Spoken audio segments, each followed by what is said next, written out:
এটা একটা ময়দান, মাশাআল্লাহ, এখানে ইমানদারদের ময়দান। আলেম ওলামাদের বলবো, আরেকটা ময়দান আছে স্কুল কলেজের ময়দান, যারা মাহফিলেও আসে না, আছে না নাই? কিছু সংখ্যক যুবক এখানে আসলেও ম্যাক্সিমাম স্কুল কলেজের যুবকরা, এই এলাকায় কলেজ ইউনিভার্সিটির ছাত্র আছে না নাই? হাতুরা দিয়ে কজন আছো দেখছেন?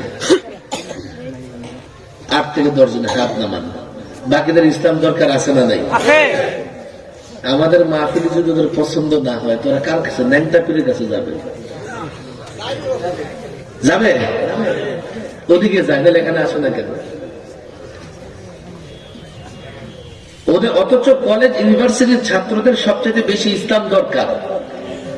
নইলে কয়দিন পরে এগুলো কমে যে আমরা বানরের বাচ্চা, আবার বলবে ব্যাঙের বাচ্চা, আবার রাস্তায় ঘুরবে বলবে pack pack pack pack pack pack.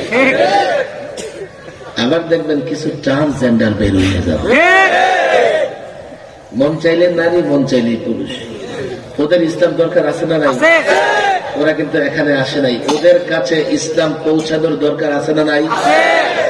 এই সংগঠনের নেতাদের বলি, দেখো, কলেজ ইউনিভার্সিটির ছেলেদের ইসলাম যদি দরকার থাকে, তাদের কাছে ইসলামকে পৌঁছাইতে হবে। তবে তারা, আপনারা যত সহজে মেনে গেছেন, তারা তত সহজে মানবে না। এখন আলেমদের কাজ হচ্ছে তাদের সামনে যুক্তি, প্রমাণ, বাস্তবতার নিরিখে ইসলাম তুলে ধরতে হবে। 3 নম্বর আরেকটা জগৎ আছে, নাস্তিক মুরতাদ, আছে না নাই? যতই যুক্তি দেন, ইসলাম ওরা মানবে না। ওদের সঙ্গে মাঝে মধ্যে আমি টেলিভিশনে বিতর্ক করি, হেদায়েতের আশা আল্লাহর কাছে রাখি, মন বলে না ওদের হেদায়েত হবে।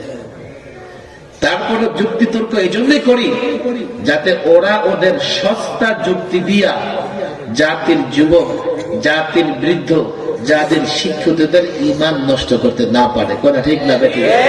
আমার দিকে তাকান, শুধু এক ময়দানে দ্বীনের দাওয়াতি কাজ করলে হবে না 3ও ময়দানে দ্বীনের দাওয়াতি কাজ করতে হবে?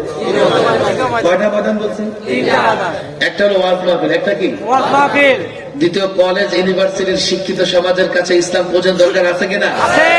3, প্রয়োজনে নাস্তিকদের সঙ্গে বিতর্ক করতে হবে উত্তম পন্থায়, যাতে নাস্তিকরা সস্তা যুক্তি দিয়ে জাতির ঈমান ধ্বংস করতে না পারে। কথা ঠিক না বেঠিক? আমার কথা শেষ পর্যায়ে চলে আসছে, এখন কিন্তু মূল কথায় আসতে হবে। এই সংগঠনে আলেম ওলামারা একদিকে প্রচলিত তন্ত্র মন্ত্র বিষয়গুলো রাখবে, আরেকদিকে ইসলামকে রাখবে। এগুলোর মোকাবেলায় ইসলামকে পেশ করবে এক দলিল, এক কি দলিল, 2 যুক্তি, 2 কি যুক্তি, 3 বাস্তবতা। কারণ আপনি যদি যুক্তির সাহায্যে এগুলো না বুঝাইতে পারেন, তো যার সামনে আপনি ইসলাম তুলে ধরবেন, সে আপনাকে বলে এই যুগে ইসলাম চলেই না। এমন লোক আছে না নাই? ইসলামের প্রত্যেকটা বিষয় যে কল্যাণকর, এটা যুক্তি বাস্তবতার নিরিখে মসজিদের মেম্বার, মাদ্রাসার দরসগাহ, প্রত্যেকটা জায়গায় জাতিকে বুঝানোর দায়িত্ব আলেমদের নিতে হবে। যদি না নিতে পারেন, আপনারা কিন্তু সমাজে থাকতে পারবেন না। আজকে সমাজের 10টা গাঞ্জুটি এক লগে গাঞ্জা টানে, আছে না নাই?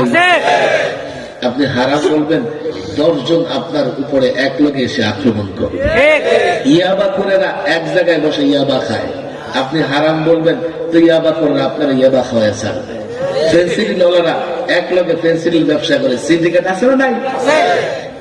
এবং আপনি যদি এই জাতির যুবকদেরকে দাওয়াত দিয়ে তৈরি করতে না পারেন, এই যুবকরাও আপনার পক্ষে দাঁড়াবে না, দূর থেকে তামাশা দেখবে। কথা ঠিক না বেঠিক?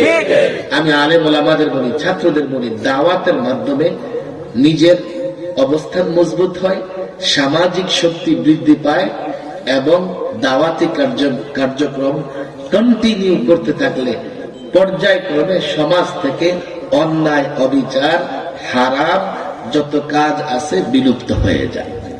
দাওয়াত ও তাবলীগ প্রত্যেকটা কাজে, জিহাদের মূলে দাওয়াত।